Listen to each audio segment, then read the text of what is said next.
Remember that earlier on today, the High Court declined to suspend the implementation of housing levy. The three-judge bench said it cannot revoke a decision made in the Court of Appeal. This is a development, the latest development on the issue surrounding the Finance Act 2023.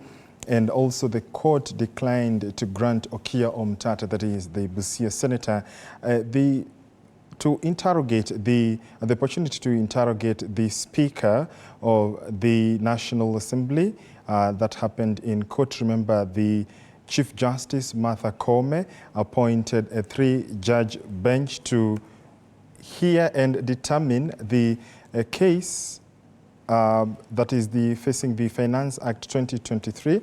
The three judges are Justice David Majanja, Lawrence Mugambi, and Christine Meoli. Those are the three judges who are hearing and determining the petition against the Finance Act 2023 filed by Busia Senator Okiya Omtata. And there are others who have been enjoined in the petition. We are speaking this evening to the former Member of Parliament for Kiambu, that is Jude Njomo, joining us all the way from Mombasa. Good evening, Mheshimiwa. I believe you can now hear me. How are you? We'll be getting a hold of him shortly, and right here on. Perhaps take a short break. When we come back, we shall be linking up with the former Member of Parliament for Kiambu, that is Jude Njomo. Stand by for that conversation on matters Finance Act 2023. He has had quite some views on that. Do stay with us.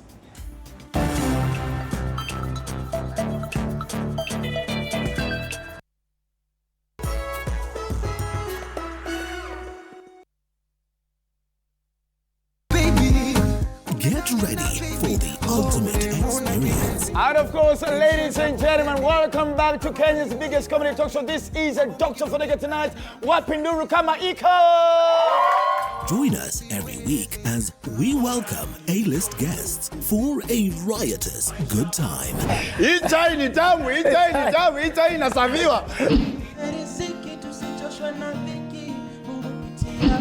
is 40-inch.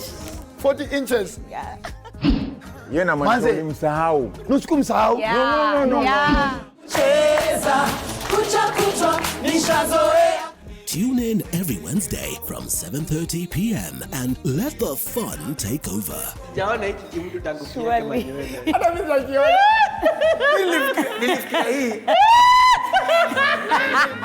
Don't miss out on the ultimate comedy talk show.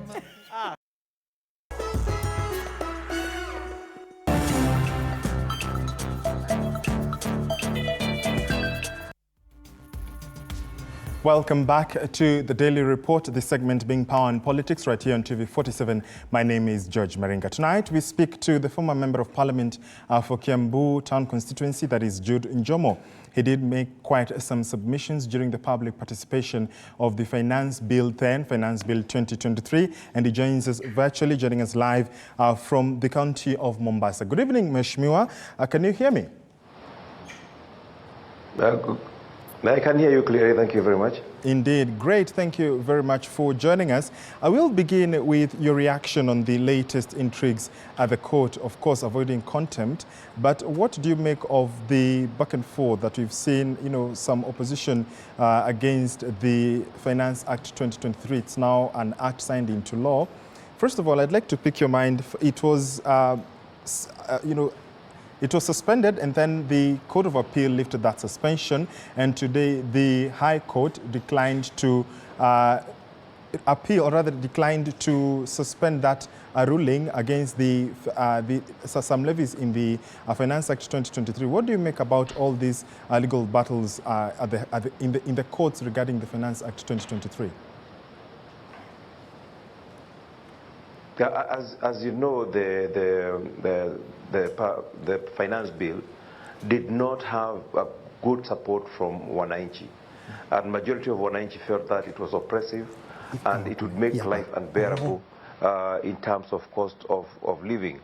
So they had some hope when the bill finally went to court because we knew very well that the president is going to sign it into law, because he needs it, and he is the driver, behind it. So there is no way he would have rejected or refused to sign it into law. So when it was taken to court, Wananchi had hope that some of those clauses that were very oppressive would at least be expunged from the bill. But that was not to be. After all those legal battles, today I think hope has been lost about changing or having any of the clauses in the bill changed. And therefore Wananchi should now brace themselves for the consequences of the bill. However difficult the life might be, they must be ready to face it.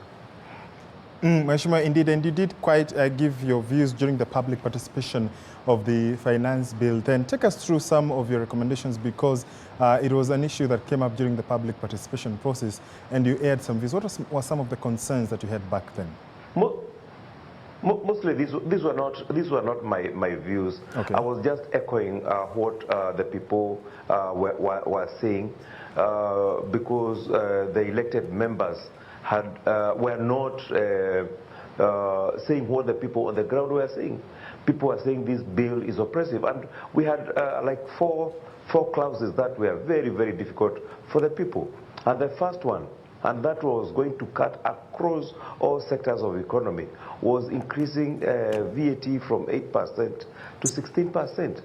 That was going to affect every sector of economy, from the fares, border fare, matatu fare, cost of unga, cost of living, cost of everything was going to be affected by this increase in the 8% increase in fuel. Secondly, was what was proposed as 3% housing levy, and people were feeling that we are moving from a capitalist kind of system to a system where we are contributing to build houses for some people. Because if I really don't need a house and I am employed, why should somebody come and deduct my money so that I can build houses for others? That is not the kind of economic system that we use as a country. I would like to build my house using my own means and my own planning. If I have joined a SACCO and I know that I plan after 3 years to go and take some loan from the SACCO so that I build a house, then why should I be contributing 3% to a fund which I do not understand? Now this was changed now from a fund into now 1.5%, and it is now a tax. So it doesn't matter, everybody has to, whether you have a house or you don't have a house, you have to pay 1.5% tax. Now it has become law, and everybody has to contribute. And I was particularly against this because I have seen it fail in other countries. It has failed in South Africa. Why do we think it's going to work here when those who have tried it before, it has refused to work? The third one was turnover tax. Turnover tax, they had initially proposed that if you have a turnover of 500,000 per year, then you must pay 3% turnover tax. And by turnover tax, we mean that whether you have made profit or losses, you must pay that turnover, you must pay that tax on your turnover. And when they were talking about 300,000, if you are a person working for 6 days a week, this was coming to about 1,500. Now it was amended, and it went to up to 1 million. By 1 million, it means if you are a BAMBA, or if you are a border operator, and you are collecting more than 3,400 shillings per day, then you are entitled to pay this now 3% turnover tax, whether you have made profit or not. It's just like the way you go and buy sugar from the kiosk. When you buy sugar, you have paid tax.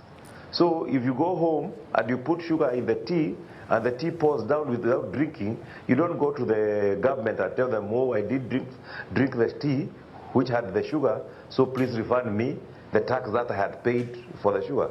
So whether you make profit or you don't make profit, so long as you are banking more than 3,400 shillings per day, you are entitled to pay 3% to the government. Those were the three major concerns. Of course, there were others, minor ones, but those were the three major items that we were feeling when they were not good for our people. And so, Mheshimiwa, do you feel that when you aired those views and those concerns that you've said, you know, came from the people, did you feel that perhaps they were incorporated or you were listened to?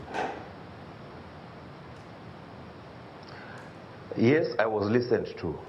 But sometimes people can listen to you, but they don't hear what you tell them. But I can say this. Public participation is enshrined in our constitution, and it has been happening.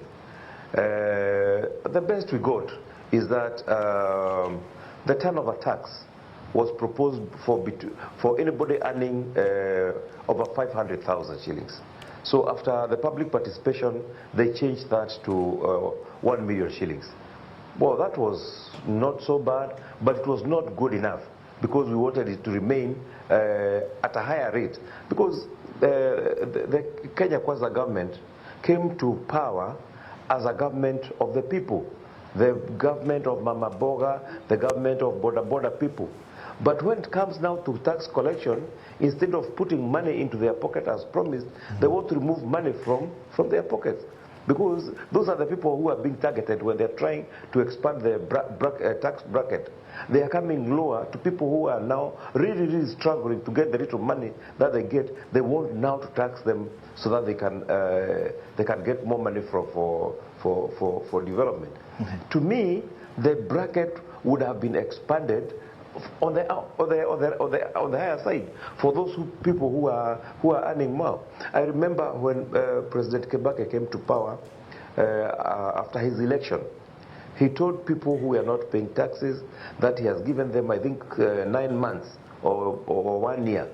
If you know that you have not been paying tax, you have been given that moratorium period, you start paying tax. If you don't pay tax, if you don't declare yourself within that period, then if they get you, you will pay even what you have not been paying. And people voluntarily went and paid their taxes. And I remember it was going around that Kenya is the most hopeful nation. I would like those people who assessed Kenya as the most hopeful nation then to come and tell us the terminology we can use for the state of mind of Kenyans today, after 1 year of the Kenya Kwanza government. Because people are not happy. People are feeling sad that they voted overwhelmingly and with a lot of hope, but the promises that were given are not being received. It's like it's happening the opposite. You are told that we'll put money in your pocket, and now you are removing money from your pocket. People are not happy at all. And I wish our government would listen to the people and act according to the promises of the people and listen to the woes that the people are going through. Mheshimiwa, the finance, the government has a target of, additional tax revenue of 289.3 billion shillings, and this will come through taxes. As a former legislator, how is this model? What do you make of the model that the government, will collect this money through taxes, and in terms of how the current situation is, and perhaps what would be your remedy or solution to this whole, increasing the tax base while, looking at the current financial situation in the country? Now, I want to answer that question by citing one example that is being used by the current government, that if they invest their money in housing, it is going to create 1 million jobs. If it's going to happen, then that is a good idea. Yes. But I doubt that the housing will create a million jobs. To me, the government should be investing in areas where it's going to create employment, where it's going to create a conducive environment for our people to do business. The government should become an enabler for people to make money so that they can pay taxes. The government should focus on improving our agriculture so that our farmers make more money and then they pay more taxes. The government should enable our people to do business, to make money, because government depends on the money that I pay tax, the money that you pay tax, the money which everybody pays taxes. So if it can enable people to make money by investing in various ways, that would be the best way, because it's a win-win situation for everybody. The government makes his tax, and Mwananchi makes his money. That way, and they can use it with the county governments, because the county governments are very close to the people. There's a contact between the people and the government. The county governments from different counties knows the needs for different areas and should invest in those areas so that people can make money. Markets should be opened. Value addition for our products should be introduced so that we don't just sell raw material. By value addition, we'll be creating cottage industries, which will create employment, which will improve the skills of our people. The government has the capacity to do that, and they should focus on that, because that is what is going to help our youth. Yes, Mheshimiwa, during your time, you introduced a bill in Parliament seeking to cap lending rates, and the reaction was quite timid back then. When you look at your efforts and the lending rates that have gone higher this year, what do you make of the how the government is trying to raise revenue, whereas the populace, that is the population, is in the situation that they are in? And do you think that your efforts back then bore fruit during the period of your tenure as Member of Parliament? In fact, when we capped the interest rates in Parliament a couple of years ago, that was one way of trying to enable people to do business by having credit available to them. And that is why we were feeling that the banks were not sensitive to the needs of the people, and we thought by lowering the interest rates, we will make funds available to a wider range of people who can now invest the money they borrow into doing business. But the banks, in their own way of thinking, frustrated this effort, and after some time, the amendment was repealed. Now we are going back to the same situation where we were those years. Some banks now are as high as 20% in interest rates. So I think the government should twist the banks into making sure that they are funding our entrepreneurs. And another way of doing that is by the government stopping to borrow from local market. Because if the bank now is the biggest borrower of the credit from the banks. If the banks stop borrowing from local market, there will be a lot of money available for business, and that is one of the ways of making people to do their business. Today, if you go to a bank and you are charged 18%, how many businesses will be there which can make 18%, pay 18% interest, and then over and above that make a profit? And that is why many people are not doing business. That is why if you go on Monday, at the back of the newspapers, you see so many people are being auctioned because they have been unable to pay for their loans, because the interests are just too high to make any business sense. So I think there's a lot that our government should do, and even our elected members should legislate rules, laws that keep those interest rates down. Otherwise, it will become impossible to do business. On the flip side, Mheshimiwa, Honorable Kimani Kuria, who is the MP of Molo, said when the Finance Act was, the implementation that had been suspended was lifted by the Court of Appeal. He said that, the manufacturing of fertilizer will be zero rated, the excess duty on electric motorcycles will be removed, rental income tax reduced from 10% to 7.5%, RDL and IDF was reduced, maize, wheat and cassava flour now zero rated. When you look at that, such measures that the government says, look at the positive side, look at the, the other side of the coin, are these measures that perhaps impact directly on the hustlers that they came in, that they advocated themselves to, and perhaps would be perhaps a remedy in terms of trying to achieve the promises that they made to them? To me, those are just like icing of the cake. Yeah, there are small positive things in the finance bill, but the very major things have a very big impact. 16% VAT on fuel have a very big impact in the cost of living. The 1.5% housing levy has a lot of impact on the livelihood of people who are earning.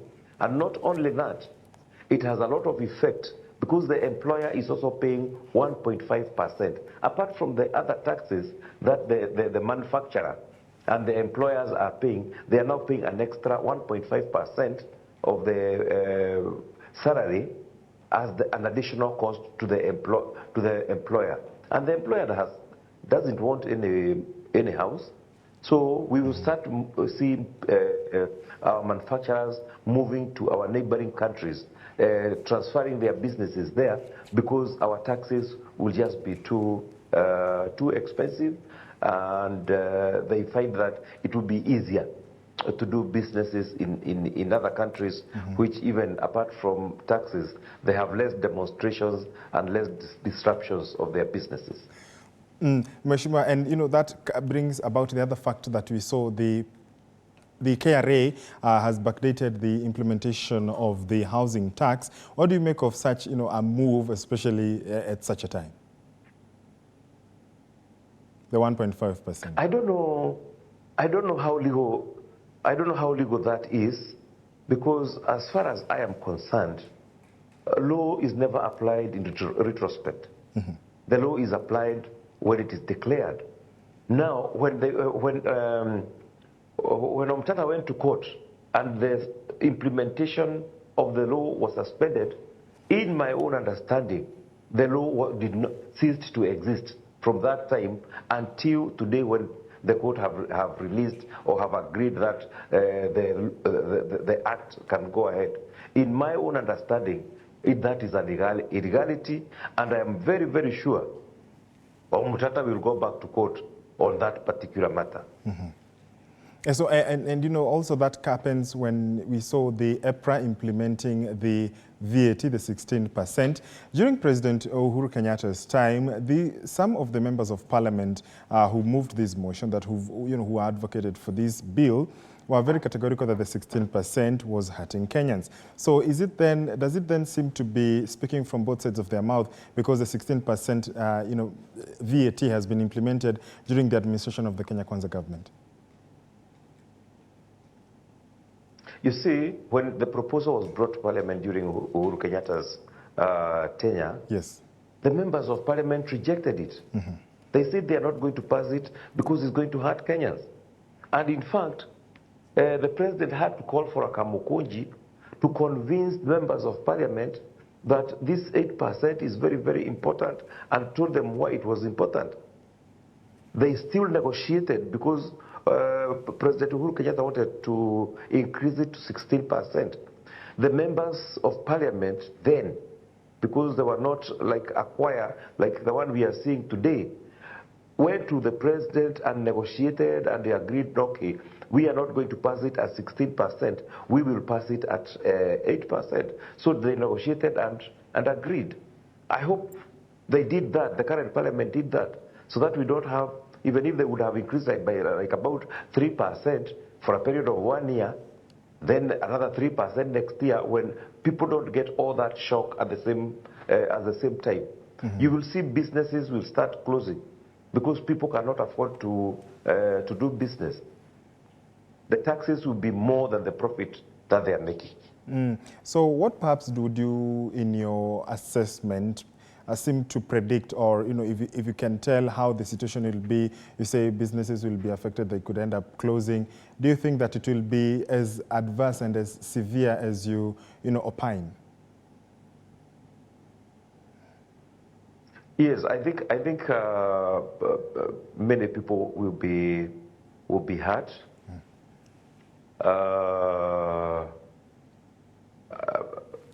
Because if really you can't make profit in your business, they are not making profits right now, even before the implementation of the finance bill.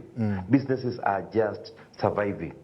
So by having those taxes imposed on them, taxes that are going to cut across the board, that will hurt the economy. We'll wait to see how the housing is going to be implemented. Maybe the government may come up with some, magical way of making it work. If it works, yes, it's going to provide employment, but only for a few of our millions of unemployed people. So it must go back to the drawing board. It must become more creative. It must think out of the box on which other ways can we use to create employment for our youth. Yeah, because there are many, and housing cannot employ everybody, and not everybody is also good at doing housing or welding or wiring or plumbing. People have, where will the accountants go? Where will be our artists? Or there are many people who needs employment. So we need to really think outside the box and come up with ways and means of providing employment, not only for our youth, because it's not only youth. There are people who have even been working for years, but they have lost their jobs and they are still at home. Two, it's not always that the government must create employment. Can the government create a conducive environment for me, for the artists, for the musician, for the painter, for the person in the creative world, for somebody who has his own talent? Can the government enable these people so that they can earn a living? I know many ways have been tried. Some have failed, some have worked. There used to be these programs where youth used to be employed by the government to do cleaning, to do ABCD, and the youth were being helped by this. They could work for a couple of days in a week, and this would help them, to put food on the table. What other things can we do? By maybe doing some irrigation, by doing some water plants, by improving our animal husbandry. There are many things that the government can do and create a better environment, a more conducive environment for our people to do business, for our people to do farming, for our youth to have activities to do in the rural areas, and that way they don't have to always think about increasing tax. They can increase the capacity for people to earn, and by increasing the capacity for people to earn, they will earn more taxes because more people are earning. Yeah, Mheshimiwa, this administration has been very vocal in trying to avoid, borrowing that is in the way of loans, especially external loans. But then what would be perhaps a cure or a remedy in terms of trying to finance the budget, the 2023-2024 budget, while still trying, to caution the population, the Mwananchi, the Kenyans, but again, would then taking a loan, as they have argued that they will not, but will that be perhaps a softer way of cushioning the Kenyans? But what is the purpose of, reducing the amount of loan that you are taking externally, and then you increase the amount of money you are borrowing locally, at the detriment of taking all the money that Wananchi could borrow and go and do their businesses? Yes, you can reduce borrowing. But if you reduce borrowing and then you impose a tax of 3%, which you take from employers and employees, then you have stopped borrowing from the international market, and you are borrowing from, you are not even borrowing, you are taking from the people. I did find that very, very comfortable, not only to myself, but even to the people on the ground. They are not happy with that at all. So yes, there have always been talk of reducing external borrowing, but sometimes you can jump from the frying pan into the fire, and that is, as far as this borrowing is concerned, that is where we are now. Let's talk about the government expenditure and, the amounts that are used to run government, and you juxtapose that with what is dedicated to development. When you look at the budget 2023-2024, do you think the appropriations are as merited in their manifesto that they said they will focus more on the development? I wouldn't like to talk much about that because, sincerely speaking, I have not studied the appropriation in details. Okay. But I know a lot was promised, and it needs to be delivered. But we must remember, Rome was not built in one day. We cannot deliver all the promises on day one or on year one. And two, the promises are also being delivered. I mean, I wouldn't even say in piecemeal. It's like we had a set of so many promises. We have decided we are not going to fulfill this, but we are going to fulfill this. Because the first promise was to cut down or to reduce the cost of living. And the first thing that is happening is to increase the cost of living. I think the government needs to be very, very, very candid on what they want to do, and also to be sensitive to the feelings of the people. Let them fulfill their promises, but to know that you cannot fulfill all the promises on year one, because that will really be very hard on the people, and it may also have its own political repercussions. So would you be suggesting perhaps the measures or the proposals that they have that have cost you the taxation be staggered or spread out through the 5 years? I think we are biting more than we can chew. Yeah, I think they should be staggered. For example, I would have postponed, if I were the one doing it, I would have postponed. If I'm doing increasing VAT on fuel, I would have postponed the building levy to another year, or look for another way of getting the building levy. But putting the two of them together is too much. It's too much for our people. And when you look at also the internal borrowing, that is the bank rates and we talked a little bit about that, but let's go into details about the bank rates and the government's local borrowing. What does that do in terms of affecting the borrowing rates of when Kenyans go then to borrow? Does that also mean that the repayment will have major repercussions? If you remember, when President Kibaki said he will stop borrowing from local banks. Yes. Our banks were left with so much liquidity that they started going around in supermarkets, in malls, putting tents out there, asking people to open accounts so that they can borrow loans from the banks. And the interest rates naturally went down. Now, today, the banks don't have money to lend because the government is borrowing every week. Every week is borrowing so much money from the local markets. And you have never seen an auction of a certain law court or a certain hospital because the government has not paid its loan. The government is known as a good payer, and that is why even the interest rates to the government is lower. So if you go to line up in the bank, you want to borrow some money, and the government is next to you lining up, the bank manager will not even attend to you before attending to the government. And that is exactly what is happening. All the money is borrowed by the bank, by the government, so the little that remains for wananchi, who are now perceived as risk borrowers, is loaned at a very high interest rates. That makes the cost of money to be very expensive.